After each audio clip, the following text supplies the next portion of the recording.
இருக்கு. என்ன தெரியுமா? கார்த்திகை மாதத்துல வரக்கூடிய பரணி நட்சத்திரத்தின் அன்று யார் ஒருத்தர் தீபம் ஏற்றி வழிபாடு செய்கிறார்களோ அவர்களுக்கும் அவர்களுடைய முன்னோர்களுக்கும் அவர்களினுடைய எதிர்கால சந்ததியினருக்கும் மேல் உலகத்துல உண்டான நலன்கள் அவர்களுக்கு கிடைக்கும் அப்படின்னு சொல்லி அதுல ஒரு விஷயமா யமதர்மராஜா சொல்றார். இதையெல்லாம் கேட்டவர் என்ன பண்றாரு?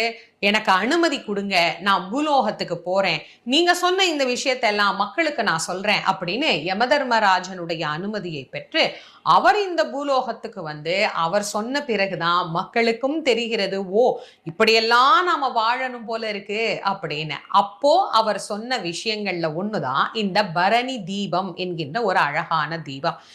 இந்த நாள்ல தீபம் ஏற்றினால் முன்னோர்களுக்கும் நமக்கும் நம்முடைய வருங்கால சந்ததியினருக்கும் பயனுள்ளதாக இருக்கும். அதே போல இந்த பரணி தீபம் அப்படிங்கிறது